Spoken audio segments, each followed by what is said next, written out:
Everybody that I have talked to, from all of the remote viewers that I have interviewed, and I believe that of the government program, those who speak publicly, I have interviewed all, to astronauts, to everybody that you talk to. When the name Ingo Swann is mentioned, usually it's followed by the greatest natural psychic ever born, a natural psychic. He is the great-grandfather, or the father of, depending on how he wants it promoted, of remote viewing, the program that ran for 20 years with the U.S. government. We shockingly found out one night on Ted Koppel. That was shocking, wasn't it? And then, of course, many of those members of the military remote viewing program went into the private sector. What can I tell you about Ingo? An awful lot, too much. 55 to 58, enlisted in the U.S. Army, served in Korea, was Secretary and Aide on the staff of General I.D. White, then Commander-in-Chief of all forces in the Pacific. Up through 1969, employed under permanent contract, get this, at the Secretariat of the United Nations, New York, holding several clerical and administrative positions. 1972, 58 to 72, undertook research projects of personal interest, particularly the occult, parapsychological fields, astrology, numerology, auras. It goes on and on and on and on. Just every field that we talk about on this program. There are 3 pages of this. His work in parapsychological laboratories. It really goes on and on and on, and I would never in a million years have enough time to tell you about everything Ingo Swann has done. In 1989, he retired from active research and public appearances, so this is fairly rare, what we're going to get to do tonight. Ladies and gentlemen, from Manhattan, I suspect, New York anyway, here's Ingo Swann. Ingo. Hello. Hello there. It is such an honor to talk to you. Well, I never know how to respond to that, but it's an honor to talk to you, too. I have spoken, of course, with so many of your students. Would that be the way to put it? Well, former students, I guess. Disciples? No, I don't encourage that at all. Take me back in your life, Ingo. What I said at the beginning about the other remote viewers I've had on, even astronauts, people who would mention your name, have billed you as, in their opinion, the greatest natural psychic born. Well, people say things, and I don't think I'm the greatest natural psychic born, but, people are people, and they say things, and then this rumor gets going, and so forth and so on. I don't even like to be called a psychic to begin with, and earlier on in my career, I tried my best to... Intuitive? I've always been interested in perception and expanding perception, so I'd like to be called a perception researcher, but, in common parlance, you have just 1 or 2 categories that you can put people in, and the psychic one fitted. Let me put it this way. The gentlemen who were in the military remote viewing program maintained to the person that virtually almost anybody could be trained to do remote viewing, but they put you in a different category from those people in the sense that you had the greatest natural walk-in ability they ever observed. Is that fair? Well, perhaps. Perhaps, huh? I mean, I've seen other people that have great abilities, too, so... anyhow, there it is. What can I do about it? I think that I don't really see why I should be singled out for that kind of type of thing, because nobody ever gets anything done by themselves, so you have to work with people, and there have been other great psychics that really impressed me, like the famous Harold Sherman, who's now gone, of course, and even Hella Hammond, who worked with us in California. So maybe I'm one among a few, but I'm certainly, well, anyhow, can we move beyond this? We can by asking, since they call you, would you be the father or the great-grandfather of remote viewing? Which would be fair? I think Dr. Harold Puthoff, deserves that title, because without him and his wonderful talents, their remote viewing would never have seen the light of day. It was he who had all of the contacts in Washington and in the military, and it was he who had the patience with people, including me, and also the diplomacy to negotiate all of the egos that get in the way of getting anything done, And I will say absolutely that without his interest, his long-term interest in it, that this remote viewing would never have seen the light of day. How did Hal Puthoff get on to you? I'm sorry, I'm choking up on this because I admire Puthoff so much, Earlier on, when I was working here in New York with Cleve Baxter, I'm sure you've heard of him. Of course. The plant guy. Yes, of course.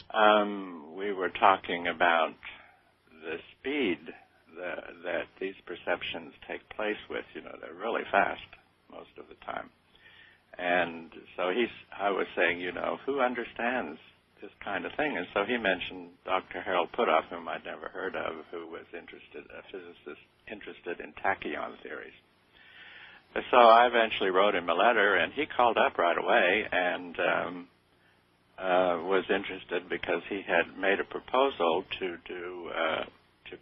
find new ways of looking at information transference amongst people and things, and it just turned out that my letter sort of fell into that category. So that's how this began, and he was working at SRI, that Stanford Research Institute. Stanford. Mm-hmm. Eventually invited me out there to talk and what we call play around, and that's how we came together. Was he connected with the government? Well, Stanford Research Institute was at that time called the nation's second largest think tank. And the scientists there actually, SRI itself didn't really fund much research, but it invited top-notch researchers in and gave them rooms and typewriters to work with and things like that. But they had to go out and get their own money and their own projects. So Puthoff was trying to get people interested in the properties of mind, to develop it beyond static potentials, and so forth and so on. And so he's the one who had the contacts in Washington and things, and eventually attracted attention to remote viewing. So somebody finally came and knocked on the door from the government and said, this is interesting, we'd like to explore the possibilities of some sort of program for intelligence gathering purposes, something like that? Well, it's a bit more complicated than that. People forget now that back then there was a Cold War going on, and these guys that came knocking at the door had, much to their embarrassment, found out that the Soviet Union was conducting research in these areas, which took everybody by surprise, because you have to remember back in 1972 that the conventional scientific systems of the world did not believe in this.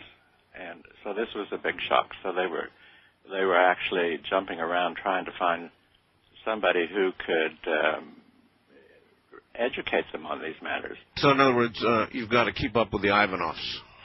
Well, you had to find out something about what they were doing. Sure. And it just happened that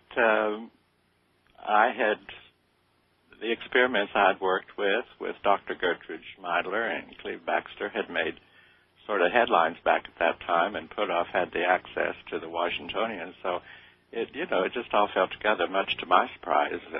At that point, what were you able to demonstrate for Hal Puthoff? When he studied you, or when you allowed yourself to be studied, What conclusions did they come to? The mandate at that time was to find any ability that could be replicated. That means reproduced time and again in a laboratory. Mm-hmm. This is the one thing that was missing from historical parapsychology. And in New York, I had worked with Dr. Gertrude Schmeidler on PK, that's psychokinesis, and with Cleve Baxter on PK. So when Hal invited me to Stanford, we fiddled around with PK. How so? Well, we did things in the laboratory and things, standard things. But he managed to, the problem of PK was, of course, you had to show that the person doing the PK was completely shielded from the target. Mm-hmm. If there was any way that there could be any influencing, underhand trick or anything, then that is something that needed to be considered. So he managed to get the quark detector at Stanford University available. The what detector? Well, it was an instrument at that time that was designed to try to detect quarks, which were quarks. Some kind of cosmic particle that goes through everything, So the quark detector at Stanford University was buried in cement and aluminum casing in the floor. And so there was no way that you could say that the perpetrator of the PK could have had any contact with the machinery down there. Of course, the quark detector by its nature, because quarks are still, I think, almost undetectable, or they're still searching for quarks, aren't they? No, I think they found them. They think they found them. Since then. But nevertheless, this instrument would be highly, highly sensitive, obviously. Well, I walked into the place and I said, well, where's the detector? I wasn't told anything, And so they looked at me.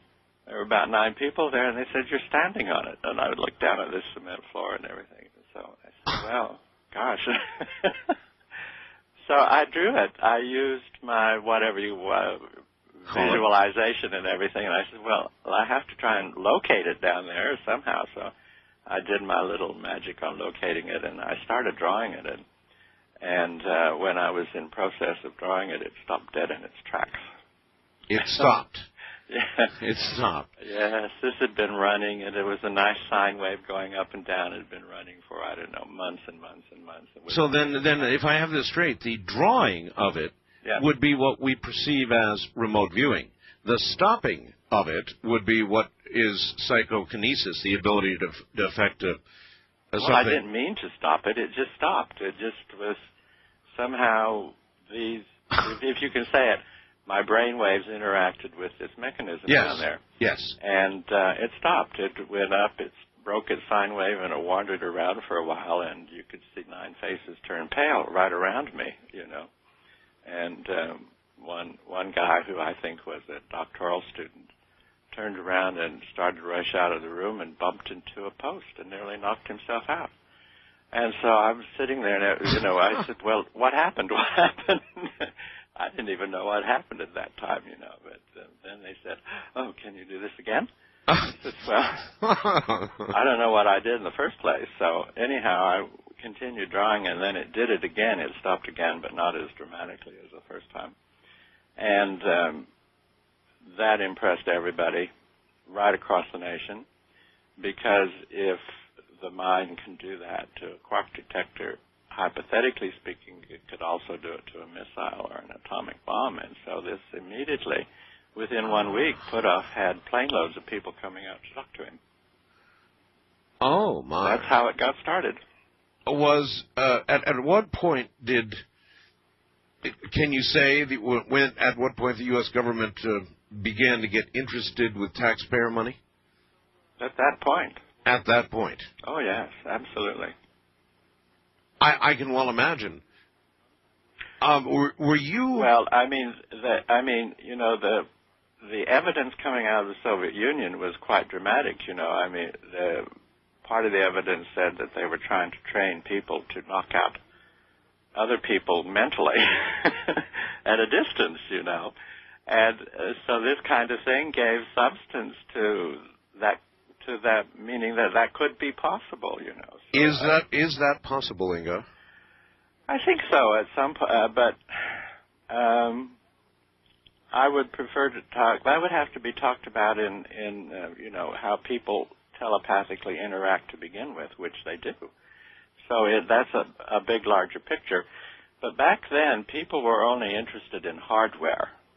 They weren't interested in mind. But if something happened to the hardware, then they had to take an interest.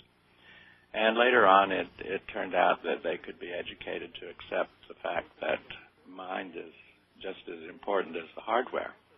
So it was the hardware, the quark detector thing, that Hal reminded me that we went back and did it another time, about a week after, but with results that weren't as impressive as the first time, and I've completely forgotten about that second trip.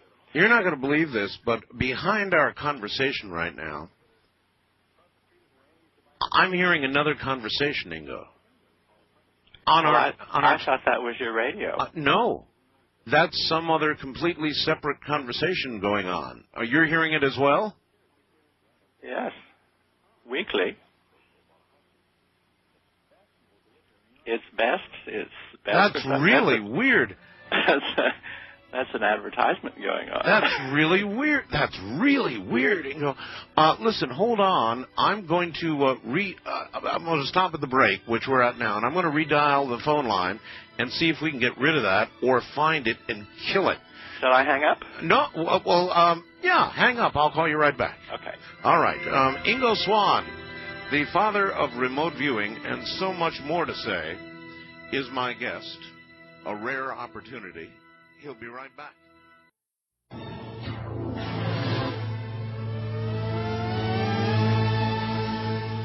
All right, let's see if I've got this right. First of all, let's see if we've got a connection. Ingo?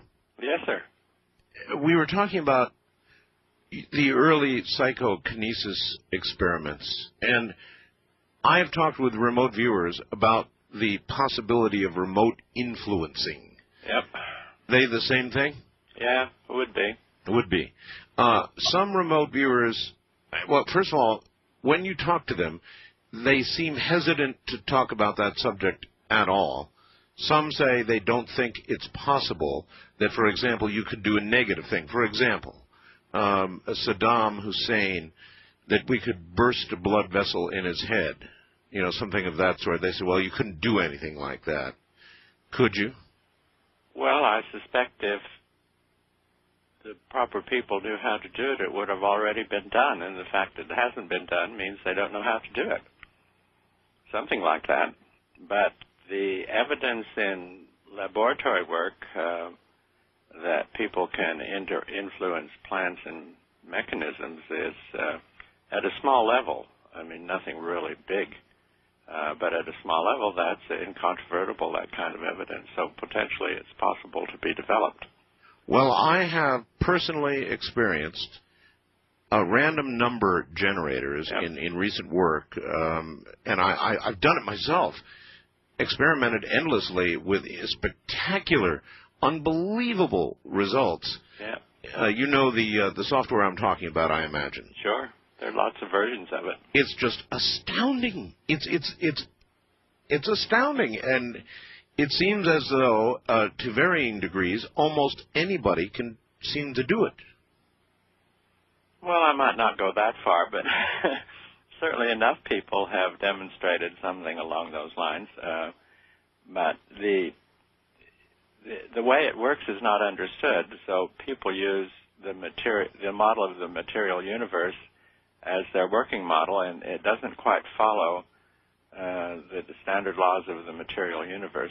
It's more of a mental thing, and people just don't know or don't admit that there are laws of the mental universe too, which are somewhat different from the physical universe.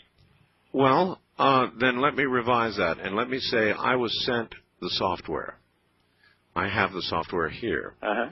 And maybe you're familiar with this particular version.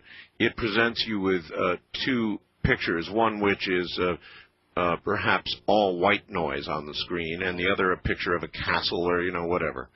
and you sit there, and it's clocking you. It's a certain amount of time, and you're trying to make the white noise turn completely into the picture of the castle. And then it will, at the end of that time, assign a percentage of effect that you had during that period. Now, I tried it myself time and time again, and I would consistently score 85, 95% while I was sitting there. Then I would try it and just walk out of the room, walk outside, do something else for a while, come back, inevitably 20, 30% when I'm not there. 80, 90% when I'm there concentrating. Now, that just took the breath away. Yeah, well, it should. I mean, I don't know what the equipment was measuring, but if you build up, let's say, descriptively, if you build up a mental charge that's eventually becomes big enough to overwhelm what's going on in the physical universe, then what's going on in the physical universe has to change accordingly. So it was probably randomly presenting some kind of white noise type of thing, and the more you interacted with it, the more it became organized, and then if that was what was being measured, then it turned into the picture. Precisely. The software like is called Switch. It's called Shape Changer, right, from Pear Inc., which came from... yes, those guys. Yes, those guys. Those wonderful people. Yes. And it's stunning. I mean, it absolutely is almost scary. At least that was my experience with it. So that's psychokinesis. You are affecting a random number generator to be not so random. Well, it's called psychokinesis if the random number generator is actually a physical type of thing. But when it's called telepathy if it's another mind involved. But the principles behind it must be somewhat similar. Behind either one of them must be somewhat similar. Well, then, in your opinion, is there a way to take this limited ability that can be demonstrated, as we just discussed, and expand it? Is there a way to nurture it and strengthen it? Well, there's the old adage that practice makes perfect. But in fact, I don't know of any experiments that have gotten this thing together so that it could be considered as a threat thing. It goes on in labs all the time, but when people would be, for instance, assigned to try to burst a blood vessel in somebody's head, then it doesn't quite work that way. There are other things that apparently interfere with it. That's what I've heard. Now, what does that suggest about the nature of the universe? Well, it suggests that we don't know enough about it. And in fact, the nature of the universe, what is known in the conventional sciences as the nature of the universe, is in fact only the physical part of it, not the other part. I mean, life can't really be explained completely by matter because, as it used to be thought, because matter, it's now known that matter is just a congregated form of energy to begin with. So there's a big field out there called energetics, which people don't really know too much about.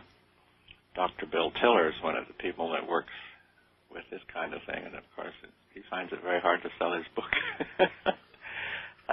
Yes, if these abilities, if you want to call them that, get to the point where they get to be strong enough that they could be interpreted as a threat value, then that becomes a different matter entirely. You're not going to believe this. I'm hearing again some other broadcast or discussion underway way behind us. Really weird, Ingo. Well, somebody's eavesdropping on this and using a frequency that's quite near that radio station, so it's bleeding back into your system. Well, that just doesn't happen, at least not normally. Not here, believe me. All right, well, how did you feel about the development of the specific discipline of remote viewing that the government did? Well, Puthoff did it. The government didn't do it. Puthoff did it for the government. But he did it based on studying you to a large degree. Yes, that's true. So, but see, that's what I don't understand. You're a natural at this. How did he translate your apparent natural ability to a discipline that could be developed into a program? Well, this is a long story, but basically... It's a long radio program.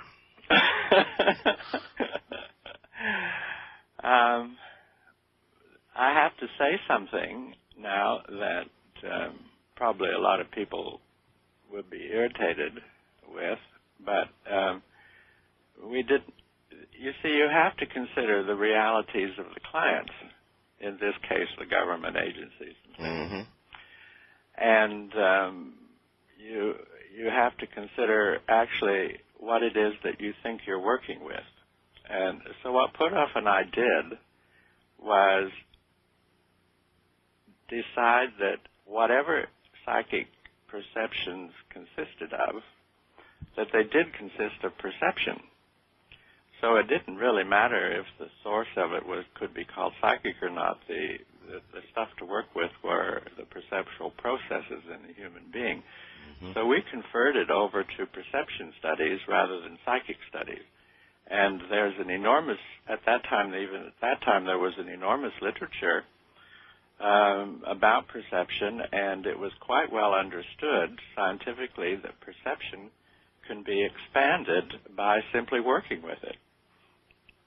And in fact, when he and I put together our first proposals, we did it from the angle of perception because there were going to be oversight committees and all kinds of people inspecting this, and you had to show why one would be justified for looking into this kind of perception. So we used perceptual studies, and in fact, it turned out several years later that what we were doing was increasing perception, the parameters of perception, and so we just eliminated the word psychic from it, and so forth and so on. Perception equals intuition? Perception equals anything that you can perceive. And, of course,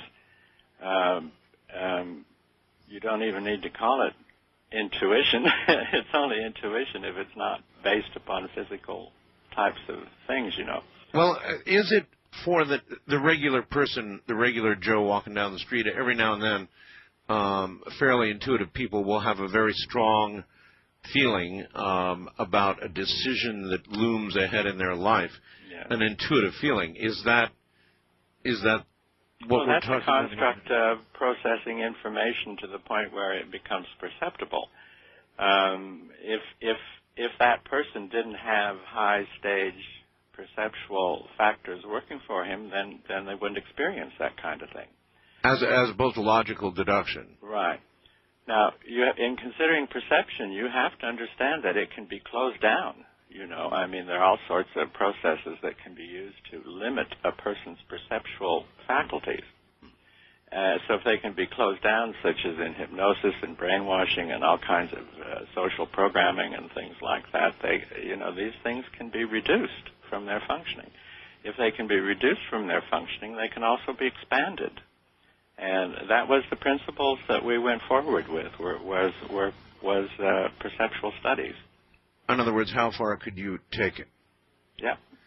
Apparently far enough to get funding to go for 20 years now. Yes. We were all shocked. You had to produce results, though, really fast, so it wasn't just merely hypothesis. You had to put your results where your mouth was eventually. Well, you did that, right? Or it was done. It was done, yes. It was done. One thing that I have never understood, and to this very day do not, is that the remote viewing, when we saw Dead Koppel, it was to announce we had been doing it for 20 years, but guess what? We're not doing it anymore because it doesn't work. Well, 20 years is a hell of a long time to decide something doesn't work. Oh, dear. Actually, when you think of the larger societal picture and the balance of powers and the secrecy that goes on with everything, would you want to have high-quality remote viewing admitted as workable? No. No. I was told behind the scenes as early as 1973 that even if I was told in secret or in confidentiality, that even if we did succeed at demonstrating something along these lines at Stanford, that eventually it would be obliterated because if something like that becomes good enough, then it's a threat potential against everybody's closely guarded secrets. And so, but at that time during the Cold War, you notice that the program was closed down almost immediately that the Cold War was over with. That's right. Well, okay. Supposedly, yes. Yes. So this kind of development wasn't needed anymore because the American effort was a response to the Soviet effort, and when the Soviet effort collapsed and went away, then there was no need for it anymore in America. So now a publicity program had to get going saying, yes, we looked at it, but it didn't work, and hoping that the 20-year period wasn't noticed. Well, I ask every remote viewer the same question, and that is, if remote viewing really works, and they had to say it didn't work, then wouldn't it be logical to conclude that it's still going on, and probably even at a higher level, and almost every remote viewer says, no, politics killed it, and I just refuse to believe that. If it really works, then we're still doing it. Well, if so, it's even when we were working on it, it was a black program. Right. And it was on, especially after it got classified, which I encouraged it to be at that time, just to protect the people working with the remote viewing. But if it's going on, then it's a black program, double black, triple black, I don't know. But well, sure, times well, black, so one can imagine that easily. Yep. So you don't rule out the possibility that at some level it is still going on. Oh, I don't rule it out at all, especially with regards to Japan and China. Yeah. Americans only respond to things. They very seldom take the initiative unless it involves money and territory. But interest in this is, I mean, a really big interest, big time interested in this. It's been going on in Japan and China for some time.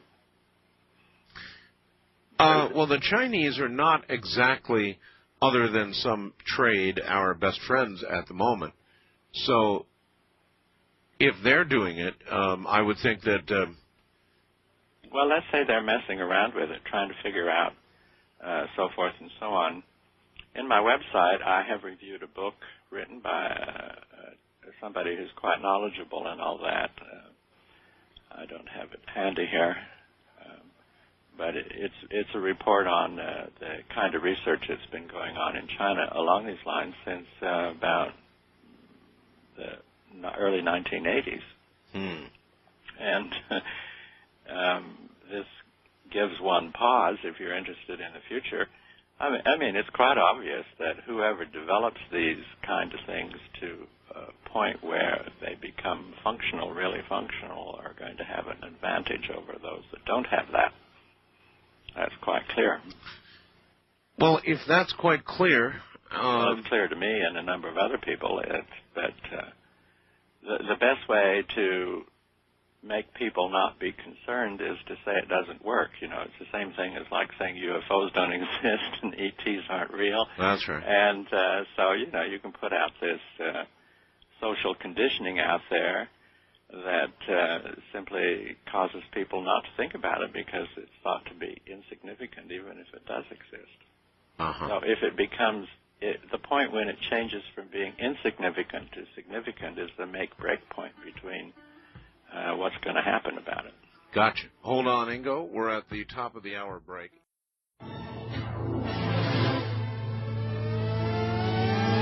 All right, once again, Ingo Swann, and Ingo, welcome back. We were discussing the possibility of a current program 2 or 3 black levels deep that would still be going on in this country, and you admitted it as at least a possibility. A mutual acquaintance of ours, John Alexander, you know him? Oh, yes. He called during the break, and he said, why don't you ask, I don't want to take credit for his question. He said, Art, why don't you ask Ingo if such a program, in his opinion, could be going on without him? Oh, yes, absolutely. They don't want me around anymore. Oh, no? No. First of all, I'm too stubborn about a lot of things. And second of all, I have ideas of my own, and they don't want to deal with people who have ideas of their own.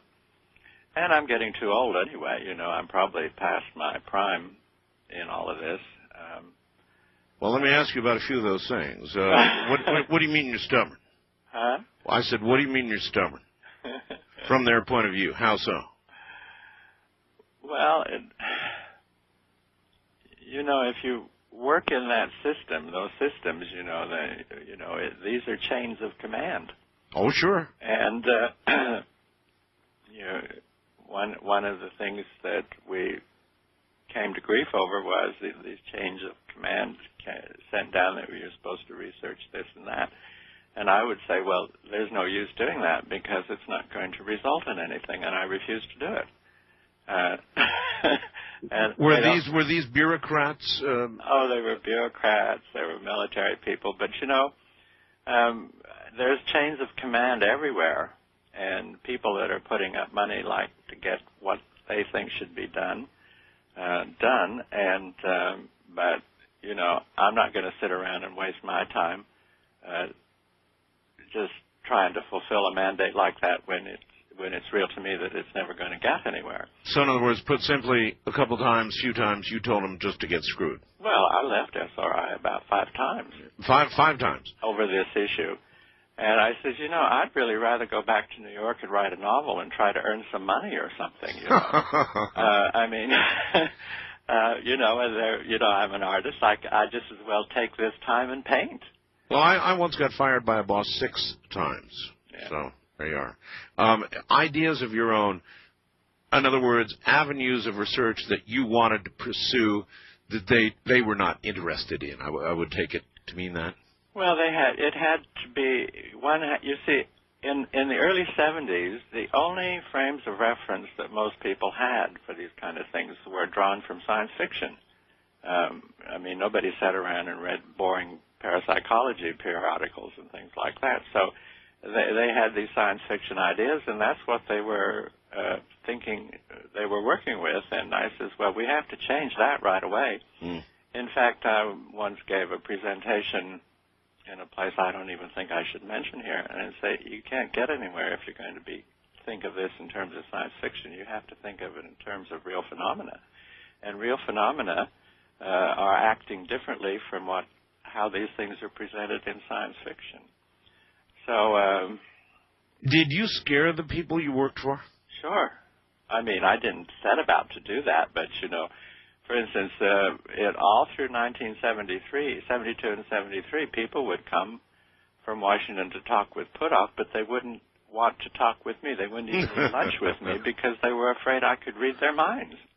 Could you? Well, sometimes.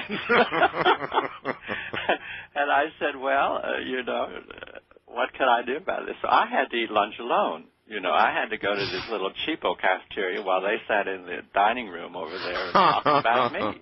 Well, that's going to engender some resentment right there. Well, I don't care. To hell with resentment, If there's going to be resentment, everybody's supposed to row the same boat on a project, right? Sure. And if they don't do that, I'm going to go watch the grass grow somewhere. Well, remote viewing, for example, finding a weapon system in a foreign country, yes, that's one thing. Drawing it, perhaps locating it, but sitting down at lunch or any other venue with somebody and essentially reading their mind, that's... Oh, these chains of command are just terrified of telepathy, and I review that situation in my book Penetration, which it's just they're terrified of it. They don't want telepathy, and they're quite content to talk about it in a model of mind-to-mind thing that actually doesn't work. So if And it's irrational, you know. I mean, most minds aren't worth reading to begin with. Well, but it's not really irrational. In every, excuse me, but science fiction movie I've seen in which telepathy was the subject, inevitably the telepaths were hunted down and killed like dogs. Yes, human history has a history of doing just that.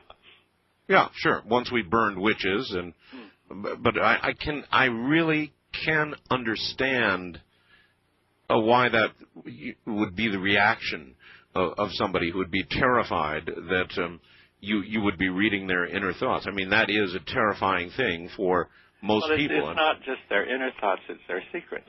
Their secrets. Their secrets, you know, and it's just one of the realities out there as to why these. You see, the whole field of psychoenergetics has never been really researched, because if you permit research into it, and if you give funding for it, our program at SRI was called Psychoenergetics, because it was an energetics, studying the energetics of information transfer between things and people, and so forth and so on. And people were so afraid of telepathy, I said to put off, well, we can't use this word anymore, because, I mean, that's like waving a red flag before a bull. So we eliminated the word telepathy and a few other words too. But yes, I mean, if telepathy could be made functional, then everybody on this planet has a problem. And if it can be made functional between Earthlings and extraterrestrials, then you can. This is, this is upsetting the entire Earth frame cultures. Are you a natural telepath? Oh, I don't know. Well, yes, you do. I don't really. I think that, another book that I had to self-publish called Psychic Sexuality. I mean, people pick up sex vibes like mad from each other. And this has never been researched, because it opens the door to the greater realm of psychoenergetics, And it's just, no, I mean, as long as there are secrets and preferred information and a power structure that where the power is collected at the top and not distributed very fairly down throughout the rest of it. Yeah. These power structures don't want this, because power is has enough problems. If you introduce telepathy into it, then it really becomes problematic. Oh yeah. The whole structure is supported by secrets. Yep. So we couldn't have an end to secrets, at least not and survive it. Secrets, deceit, and lies. The world is. No, we could have secrets, but it simply means that they become accessible and could be used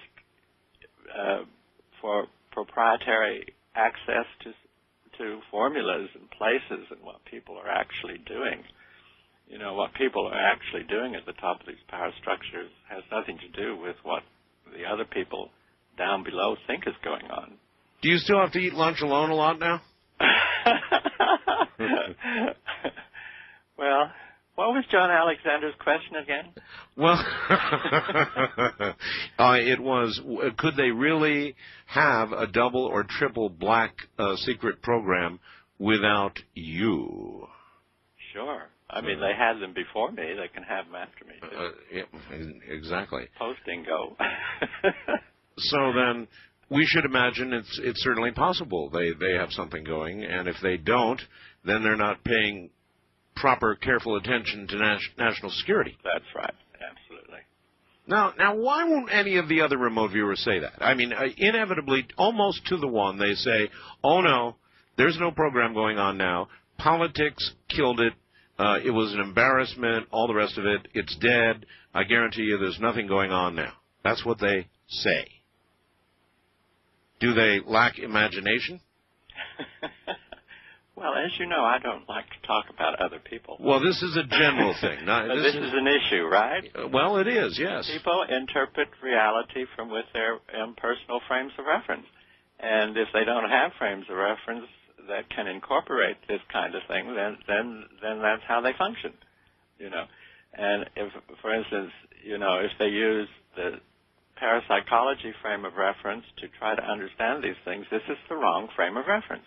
You have to use frames of reference that involve perception and receptors on the human body that receive different kinds of information and things like that. So this is a problem in perceptual information processing, and it has nothing to do with these few terms that have become popular but actually don't mean anything because they're the wrong frames of reference. So people that say these things, I'm very appreciative of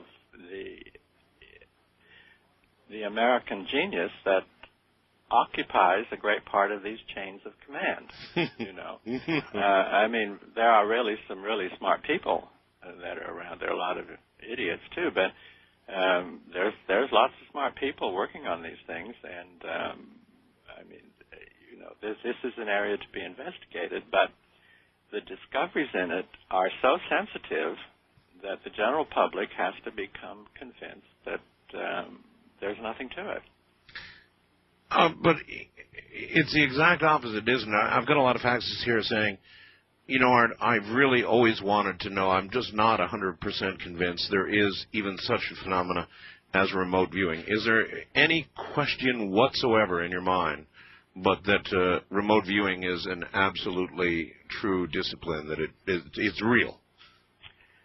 Well, I mean, that could be my personal opinion, but the evidence is that the SRI program was funded for 20 years, well, actually 18 years. And if there was no reality here, then that funding would have stopped the second year, right? One would certainly think so, yes. Oh, no, one has to know that.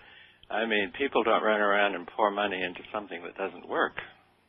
I mean, that's are you making our whole system. No, wait a minute. Are you making that statement about our government?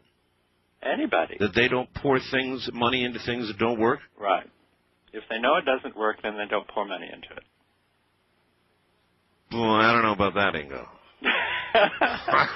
Well, I mean, things. You know, I know you pour millions of dollars into developing toilet seats and hammers and things like that. That's right, they do. But I'm not talking about that kind of thing. I'm talking about in 1973, you could lose your job and your status if you evinced a professional interest in ESP or psychokinesis, right? Oh, sure. It's not the same today, but back then that was it. And in fact, the greatest worry of the executives that took the decision to support our program was how they could cover their asses against this accusation of dealing in irrationality. So we had to produce the evidence that it worked right from the start. And it was only that evidence that can explain the long investment of the various agencies that kicked in money for it. What do you think explains the sudden Nightline program and the revelation of the whole program to begin with? In other words, was this about to leak out anyway? Was there some threat that was looming that caused them to come forward and say, guess what we've been doing and now we're not doing it? What brought that on? The CIA has only volunteered to go public on something 3 times in their history. And the discrediting of remote viewing was one time, and it was completely unexpected at that time. Yeah, but they do everything for a reason. Yes, but you have really to look into what those reasons might be, you know. And in my mind, anyway, one of those reasons was that they didn't want to ever have remote viewing connected with anything extraterrestrial, because you put those two things together and you have a developing situation that these chains of command don't exactly know how to manage from the get-go, okay? So apparently the situation had gotten to a point where there were so many freedom of information inquiries and things like that those people took the extraordinary step of disclaiming it. Are you telling me then that at some point in the program, and maybe you'd like to tell me at what point in the program, the people involved became aware of more than just terrestrial information? Well, actually, I think it was Pat Price. You've heard of him, haven't you? I've heard the name. Yes, he was one of the early people that worked with Hal and sometimes with me. I think it was him who first enunciated the location of I put it a human extraterrestrial cooperation base, something like that. And oh my, really? Oh my, yes. And can you imagine the bells that started going off? Oh, absolutely. A human extraterrestrial cooperation base. Yes. The location thereof. Mm-hmm. I told Pat Price, I said, gosh, I don't think you should tell anybody about this. But, do you know where I live? But Pat Price was, yes, I know where you live. You know where I live? Was stubborn too, and he went ahead and talked about those things, even unofficially, And he had a good reputation, He was a police officer, and would I regard that location as a neighbor? No. No. Is the location you're talking about still a classified matter? It's been, well, I mean, it never even got to the point where it needed to be classified. I mean, you can just wipe this away without even classifying it. That place is not there anymore. That I know. Not there anymore? No. Are there other places that are there now? Oh, yes. I mean, I've just finished reading 2 books. One of them is the Soul Catcher. Oh, The Catchers of Heaven. Yes. By one Michael Wolff, who's talking about them like mad in his book. And Ingo, hold it right there. We're at a break point.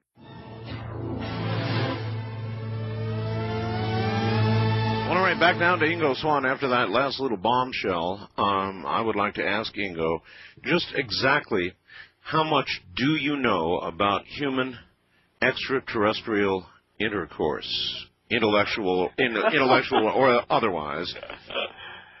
Well, 50% of what I know is I put in my book, Penetration. The question of extraterrestrial and human telepathy. That's right. It's called penetration, isn't it? Penetration. That's what secrecy's all about, man. Keep it from being penetrated. This is your latest book?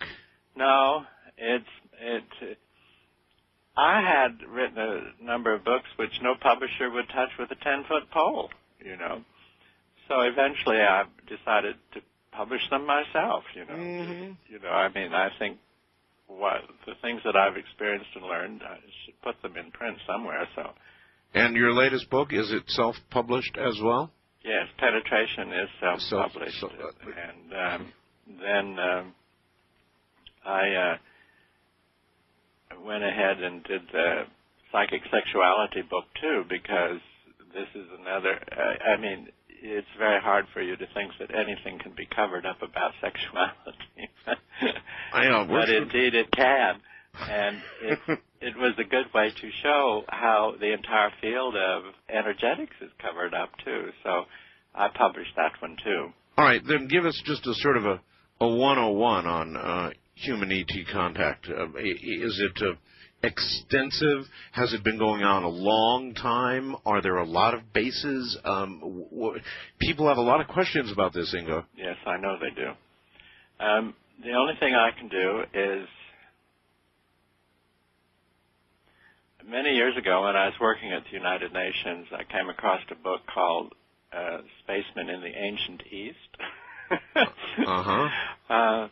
And I wrote to the author, who's, I'm sure, deceased by now, and carried on a correspondence with him, and he had tracked the historical story of ETs coming to Earth, and then he wrote a book called Ancient Astronauts in the West, Ancient Astronauts in Israel, and it just went on and on and on, and I said, good heavens, And the thing about this book is that this guy learned 9 languages in order to read original texts and things like that, and he gave the references.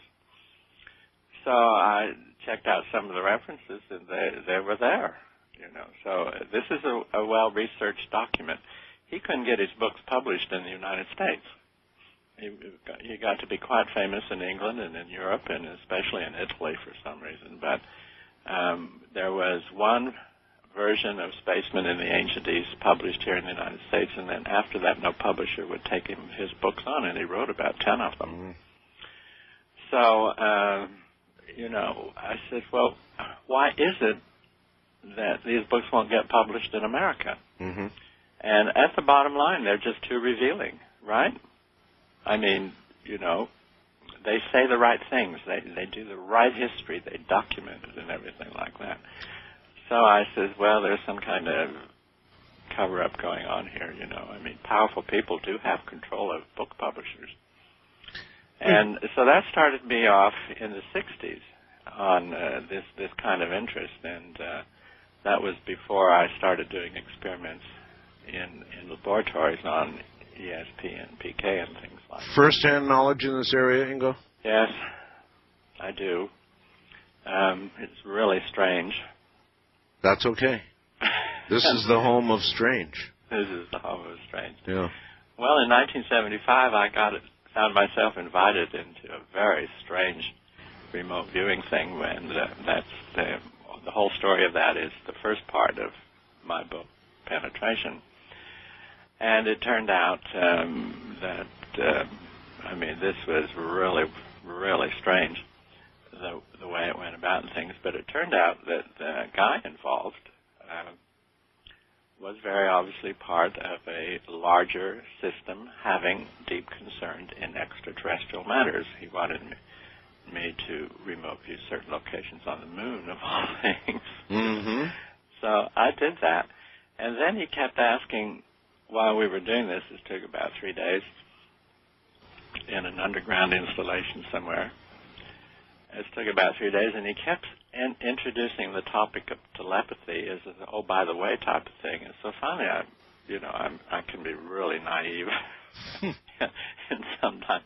And it took me about 48 hours to say, this guy's not interested in remote viewing. He already knows what's on the moon. He's interested in the telepathic thing, you know. And so I said, come on, you guys have a problem, a telepathic problem with ETs, don't you? And, of course, that blew the cool of everybody. And I had promised not to talk about this for 10 years. For 10 years? There was no paper trail of this project and anything. But what had happened was I briefly got on the inside of this super-duper secret thing of dealing with ETs. And it turns out I didn't play my cards right. If I had played my cards better, I could have probably been taken into the whole thing and become a lifetime project, you know. What is on the moon, Ingo? Stuff. Stuff. And them. And them. Their stuff. It's not our stuff. Well, there has been, when you think about the U.S. space program, yes, the manned space program particularly, yes. Over 30 years ago, we went to the moon, and we've never gone back. That's right. Nor have we gone anywhere else with men. That's right. And a lot of people have been really curious about that, and I know they talk about money and they talk about a lot of other things. And I've interviewed a lot of astronauts, Ingo, and when you ask them about their time on the moon, walking on the moon, they give you really strange answers. Like, you know, they'll say, well, you know, it's funny, but when I think about it, the entire experience was surreal. And we've asked specific questions about, like, did you see this or did you see that? And there's sort of a stutter-step hesitation, and they'll say, no, but it could have been there, and I could have not seen it. I was in such really? Did they go that far? Yeah. Yes. I've never heard anyone go that far. Yes, I have.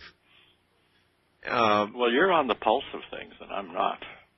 even people like Neil Armstrong, you know, the first guy to set foot on, has made some very intriguing statements with regard to what could be ahead of us, the fantastic things that could be ahead of us, and I don't think he's talking about the International Space Station.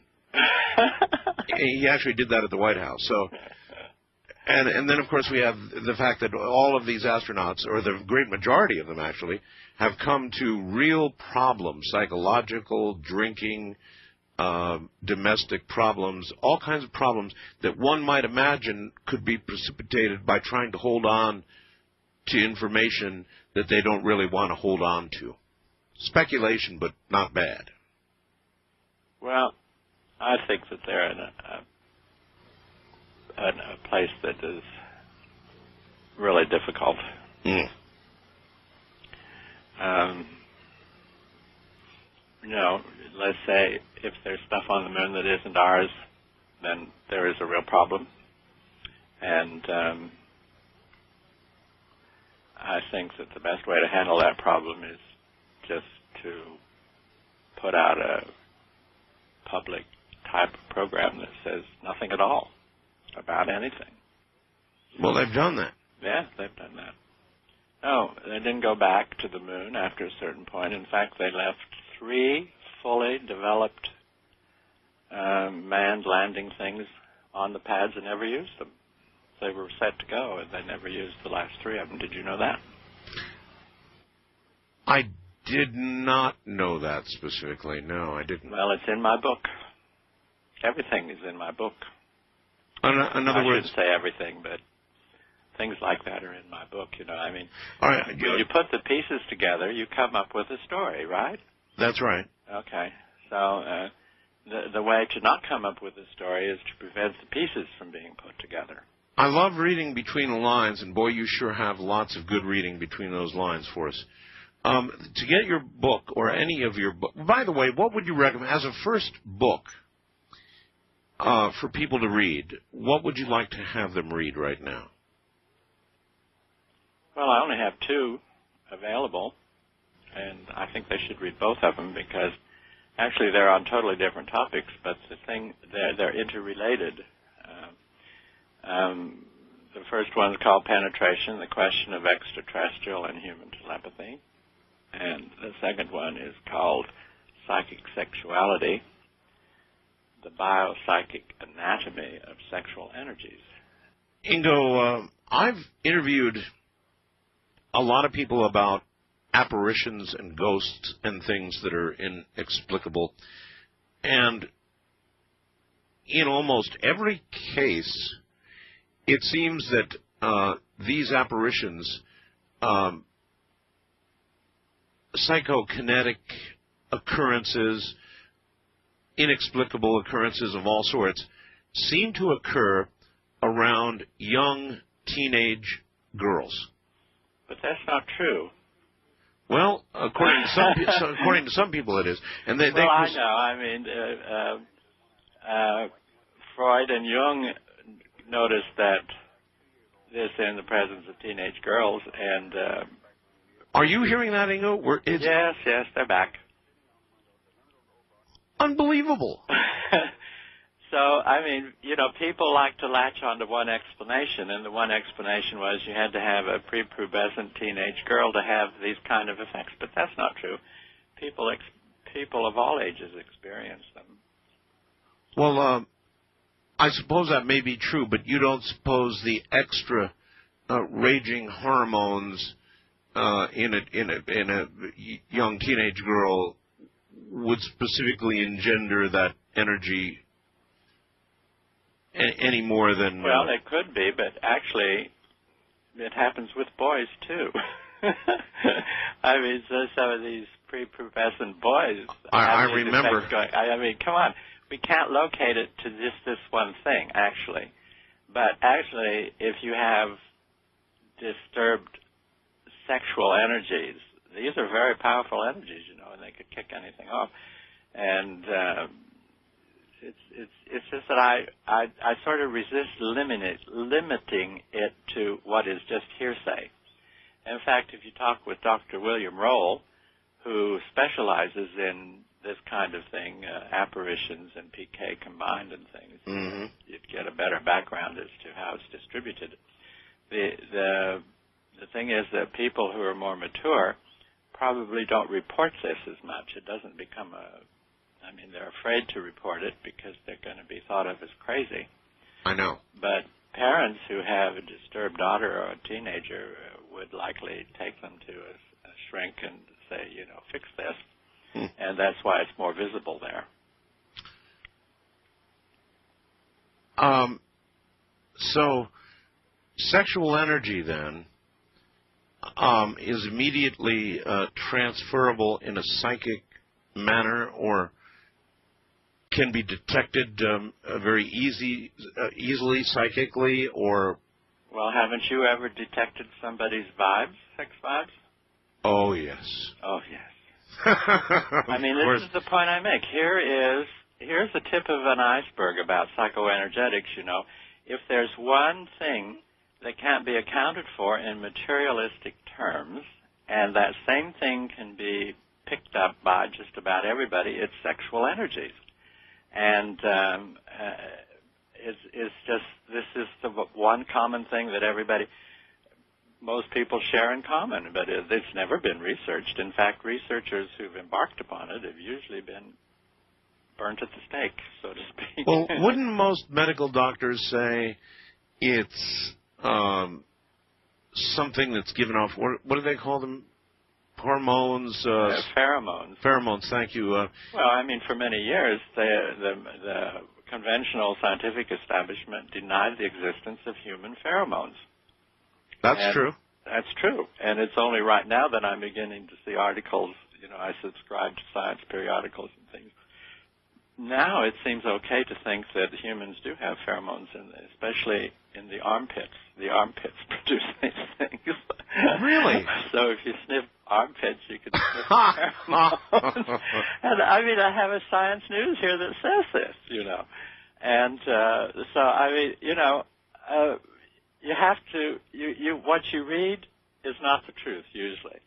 And so you have to have a big input from a number of different sources to get a bigger picture of these things, But yes, but pheromones essentially can be smelled by the nose. In fact, there's a series of receptors that have been discovered in the nose, and I happen to have this list of recently discovered receptors, and at the top of it is receptors in the nose, sensing systems that smell emotions, and that can identify motives, sexual receptivity, antagonism, and benevolence. Well, how do we delineate, though, between the attraction caused by armpits and the brain? I don't know. I don't know everything. But the fact is that the nose does more than smell smells. It smells emotions. And fear. And fear, yeah. And these were all called forms of ESP before. But in fact, there are physical receptors in the nose that do this. So you have to depart from what was thought in the past and find out what's being discovered in the now. All right, you good for one more hour? I guess so. Oh, good. All right, then take a break. You are you? I'm always good for another hour. Okay. Stay right where you are.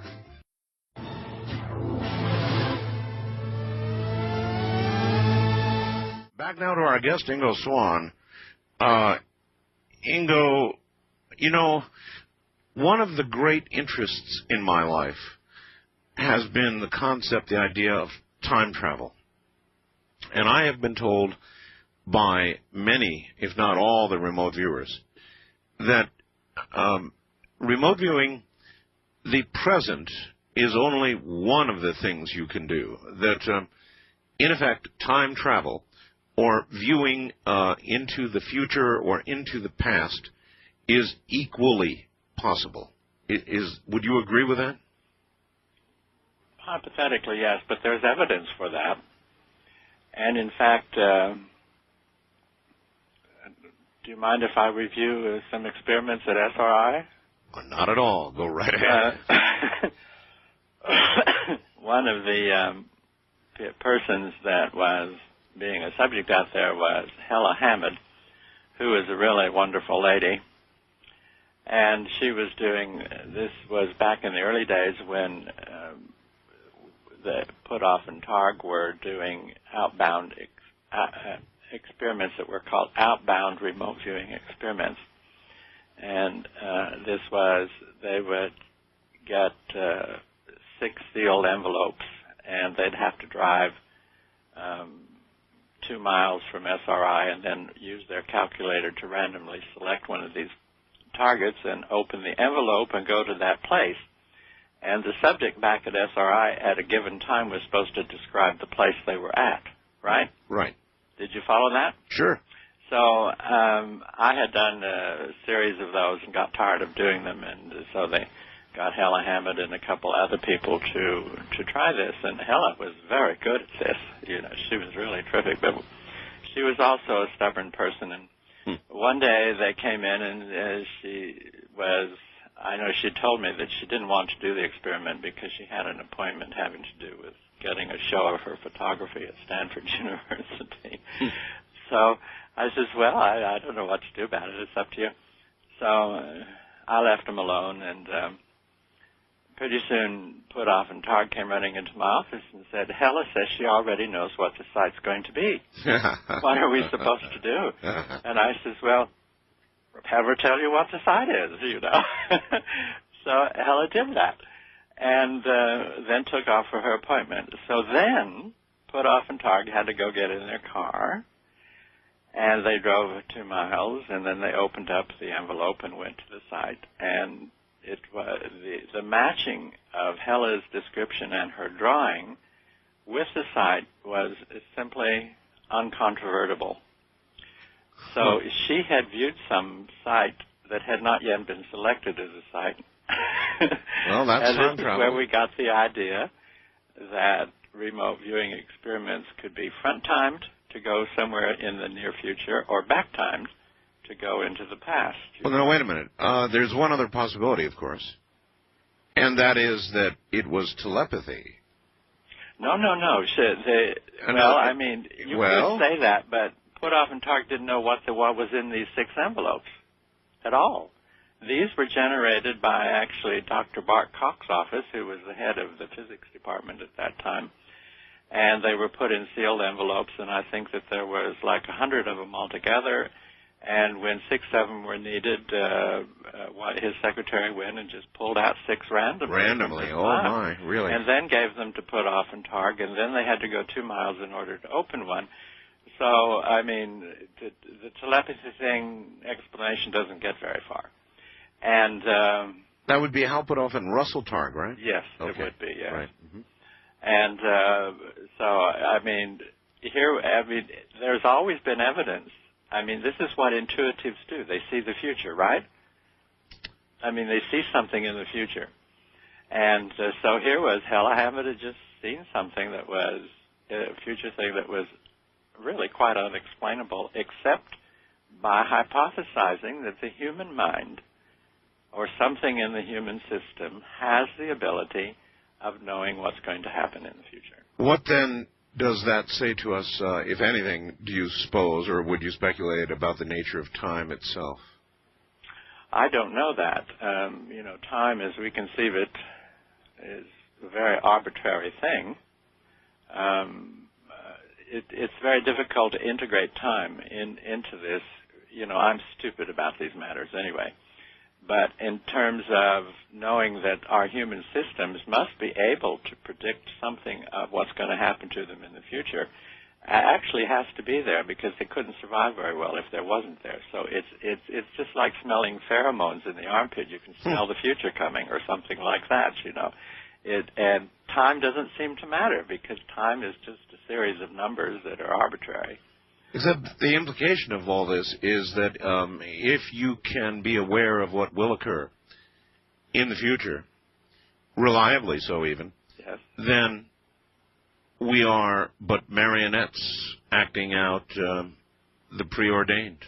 Oh, no, we're much more than that. We are extraordinary sensing systems whose sensing potentials and capabilities are not confined to the present. We can sense things in the past and in the future. And we are sensing systems. And any life form that's going to have very much going for survival has to be able to sense beyond the present. And you've got to understand that what we call the present, the now, although it seems really big to us, is but a flickering moment between the past and the future. You bet. That's all it is. And so you have to think of time streams. You don't need to think in terms of past, present, and future. That something is streaming, and we're part of that streaming. And so, I mean, we have to know certain things. I mean, even in materialistic sense, you know, we have to understand what's happening physically and project from that what's going to happen physically. Then there's no reason that the mind can't do this too.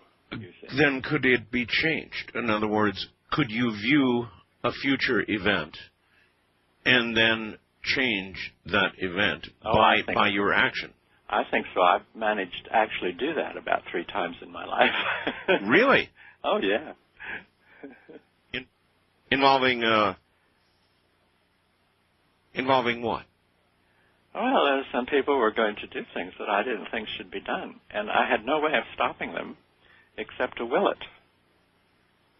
And in fact, it did not get done. Except to will it? Yes. Oh, my God. Well, now we're back to the remote influencing. That's right. You see, you can't think of these things as separate things, like in parapsychology, clairvoyance, telepathy, PK, retrocognition. They're not separate. So forth. They're not separate. Mm-hmm. They're all part of us as super-duper sensing systems. How do you feel about the ethical questions that are obviously hanging all around this? Ethical and moral is relative to what people are thinking are ethical and moral, right? Yes.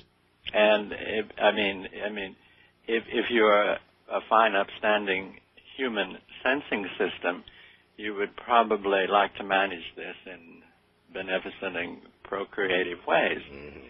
If you happen to be a scumbag, then you might manage them differently, right? So this is all relative, you know, and what's relative cannot really be brought into the picture until you understand what these relativities are being relative to.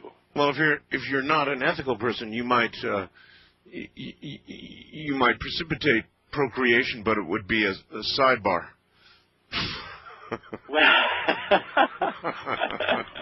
you mean a random download? Well, I mean a random seduction, I guess. Yeah. I know.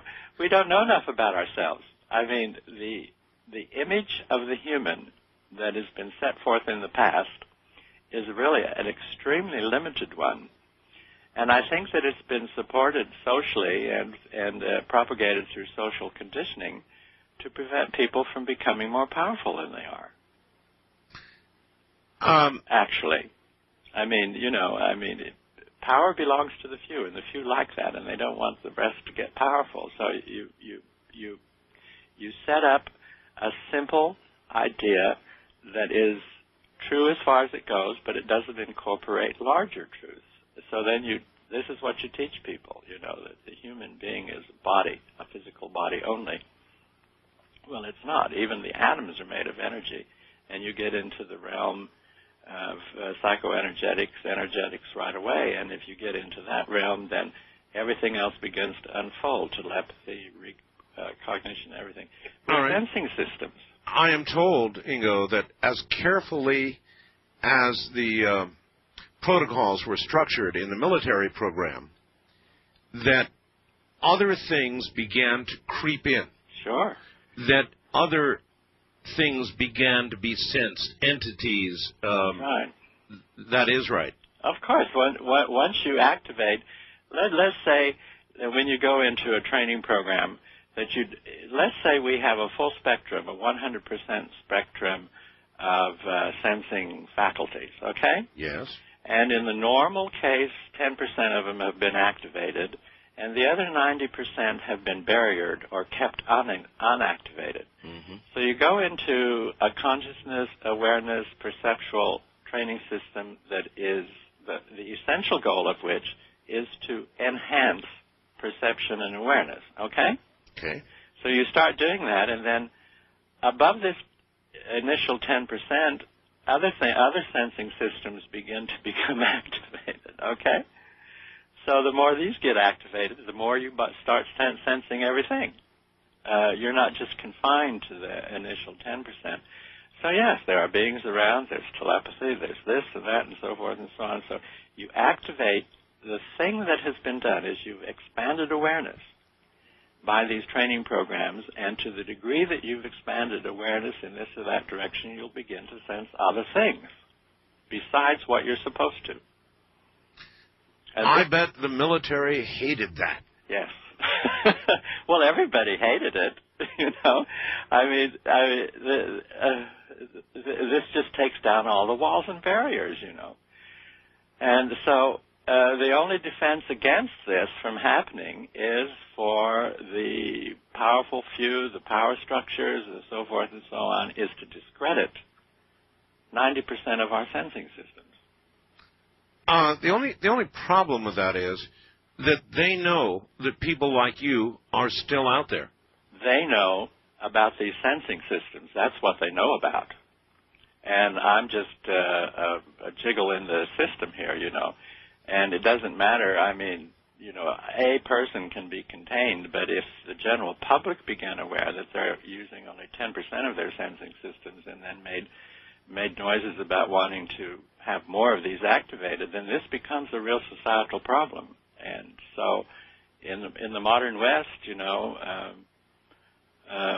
there's been a great deal of effort to say, no, you only have 5 physical senses, you don't have any more. And so the make-break point is between whether you accept that or you don't accept it. If you don't accept it, then these other sensing systems are likely to turn on in a random way. Well, I know, but still, the knowledge of the powerful that there are people like you out there would be unacceptable unless you had come to some accommodation with them. Well, I mean, if they can harness you to use for their purposes, then I guess you'd be dragged into the inside. But you see, I'm too really stubborn for that. Well, that's what I mean. You're not harnessed now, so... In terms of other people, there was a very famous psychic, I guess we should call him that, in Poland at the turn of the century, named Osowiecki. And he just outdid me in every direction, you know. And when the Germans at that time became aware of him, and they said, you have to come and work with us, that he wouldn't do it. And so he didn't have too much more time to spend among us. So, I mean, there's historical precedent for what I'm saying. I'm not just saying... You're saying he was killed? I think it. I can show in the past, even going back to some really big, ugly societal sequences, that power, if power is to be held in the hands of the few, then the rest must be somehow depowered. And the way to do that is to confine their perceptual systems to smaller orders. But they're never really going to harness people like you, because people like you are going to refuse to be harnessed. You're in a different realm. It's not just Ingo. It's a lot of other people like Ingo, or with some portion of Ingo's abilities. Well, once those abilities are acquired, the rebellion is almost a foregone conclusion, isn't it? Yes, they know that too. I mean, this is not new. I mean, inside power structures, this is not new. This has been a problem since Greek times. You know, I mean, the prophetesses survived as long as they worked for the state. Okay. Yeah. If they did not work for the state, then they were eliminated. So there's a historical stream of this that goes on through. In modern times, you come to some sort of accommodation with them. You're still here. I must presume either we are sophisticated beyond what I thought we were, or you have come to some accommodation with them. No. In intelligence services, there's a standard rule of thumb that you don't actually need to interact with people producing information, because you can acquire the information anyway, okay?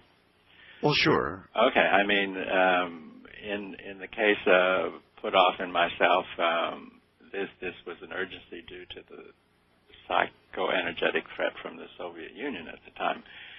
But actually, for instance, in the Internet, everybody can put in anything they want now, right? Correct. And if there was a system of control, if to prevent that was more ideal than permitting it, then they wouldn't be allowed to do that, right? So the listeners, people spill their guts in the Internet, and so these intelligence services just sit back and let them spill their guts. So in my case, I've been told that I'm free to do what I want because they'll find out about it anyway, and they can use it. Maybe it's useful.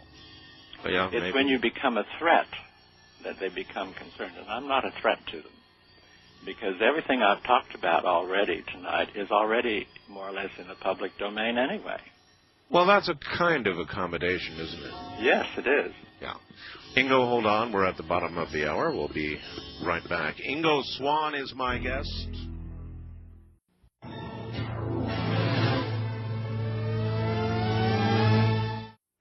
Ingo, you specified when we talked before the show that you didn't want to talk about any other remote viewers specifically, and I respect that, and I understand that. But I do want to ask this. There is an incredible amount of dissension, backbiting, angst, difficulty between many of the remote viewers. What do you attribute that to?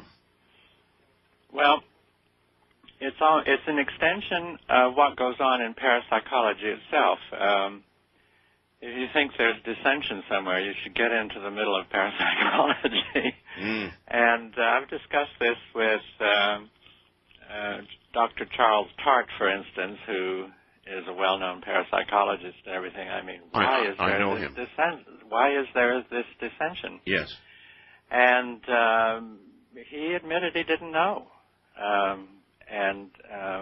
But, you know, parapsychology does not enjoy full scientific acceptance, so there are no boards or committees that are established to sort of keep this dissension under manageable control. And there's certainly nothing like that in the open field of remote viewing either.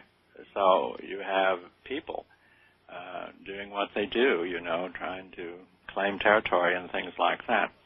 My position is, in terms of the general public, that any remote viewing is better than none at all, because even bad remote viewing you learn something from.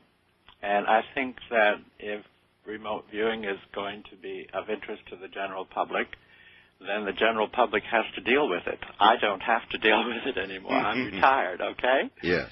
And I respect anybody who undertakes to make sense out of remote viewing and all of these other things. I think probably some of them have limited frames of reference and don't build a bigger picture of things, but that's irrelevant in a way, because people have to deal with something themselves in order to gain realities about it. It's that simple.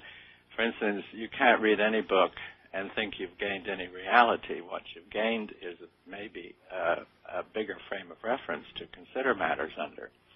So it's hands-on, and those people that took remote viewing into the open field, I think it was a very brave thing of them to do, but they have to deal with it, not me. Something like that. Okay. During the military remote viewing program, were there any people who lost it, who could not handle what they were trying to do or the information they were receiving? It's another way of asking, I suppose, whether for some individuals it would be dangerous. I personally don't know anything of that kind. In fact, the military part of this only started in about 1980, and so there was 10 years preceding that, okay? Right. When this was all being developed. And we called for volunteers at SRI to do remote viewing experiments. You know, we got 200 volunteers, and all of them were extremely enthusiastic, and the enthusiasm, you see, One of the reasons why I don't think I should be called the grandfather of remote viewing, I don't like the idea of being a grandfather anyway,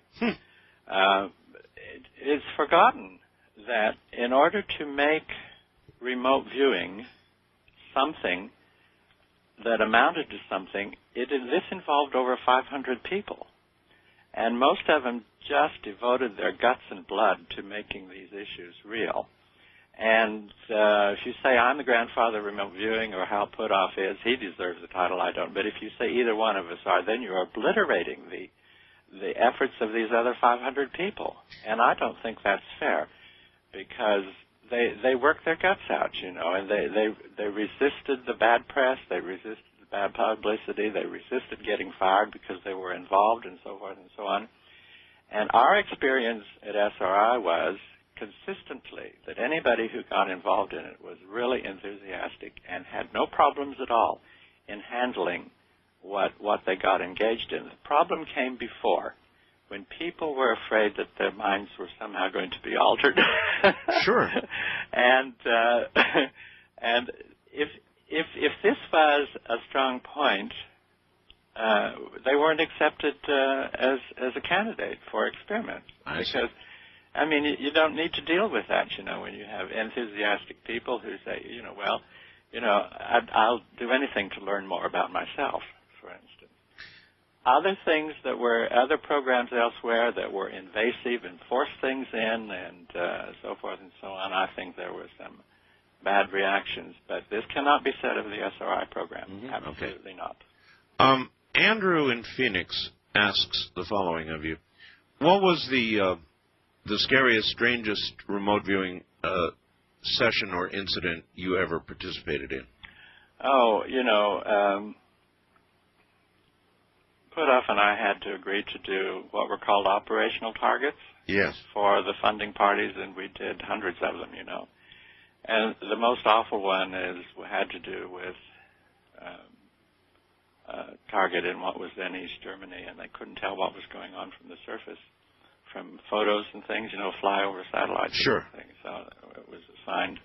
I didn't know it was just assigned by coordinate, and underground, on top it would seem like a prison, but underground it was a biological experimental station of all these terrible diseases and drugs and everything. Human biological experiment? Oh, yes. It was just dreadful. And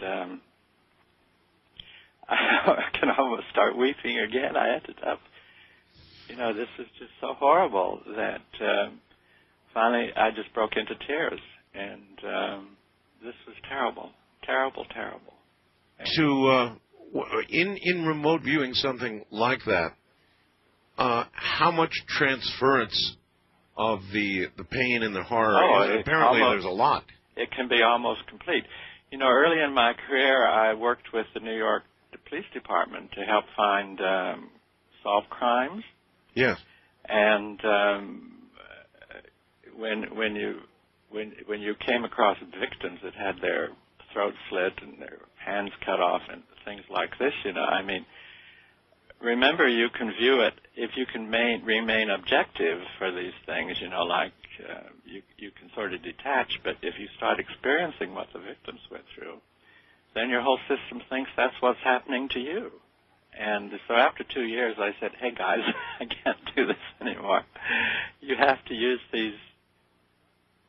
At that time, there were 3 female psychics in New Jersey who could tolerate this. And I said, you have to use them. I can't do this anymore. I'm not built that way. Huh. And even though I had a background in biology, I used to draw autopsies at the Salt Lake City General Hospital while they were being done and things. But there you remained objective. You didn't sense the sensations and so forth and so on.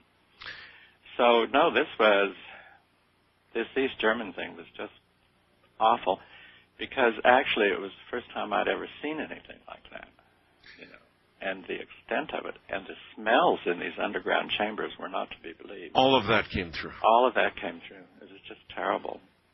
Ingo, I'm looking at my own website right now, and I know you say you've only got 2 books, but Penetration is the first one listed, Penetration, the Question of Extraterrestrial and Human Telepathy. Mm-hmm. But it's followed by The Great Apparitions of Mary, Yes, that's still in print, but I didn't publish that myself. An examination of the 22 supernatural appearances. That's still in print, and in my website, where that can be ordered from is in my website. Also Amazon.com, by the way. Oh, is it? Oh, yes. Oh, great. You didn't know that?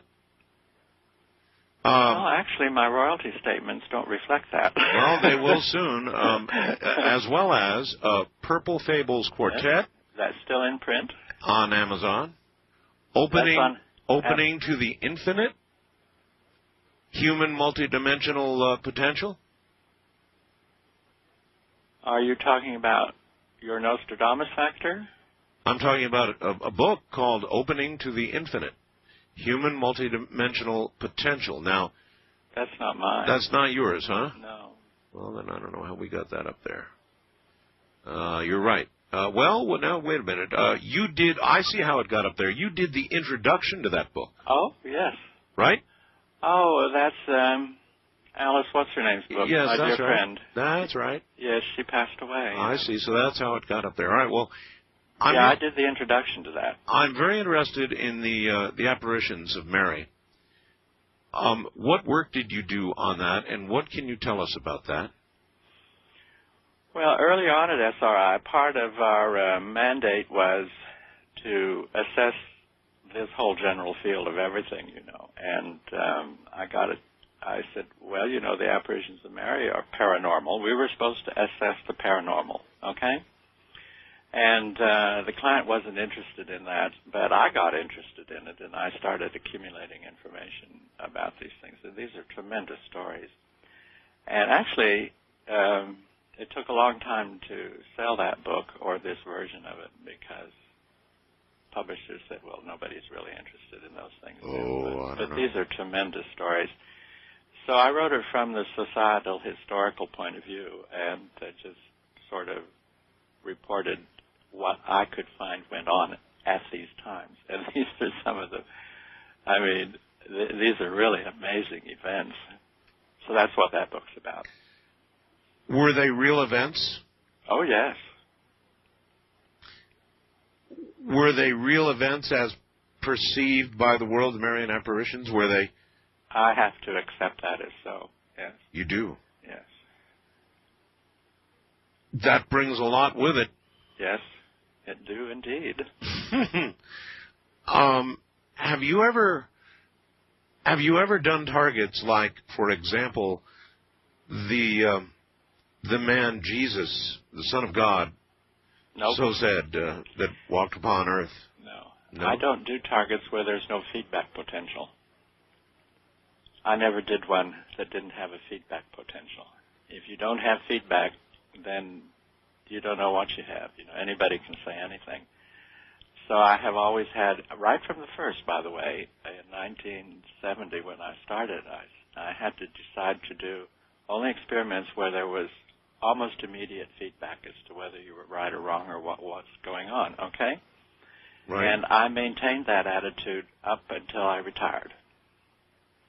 So if there was no feedback potential, then I did not do it.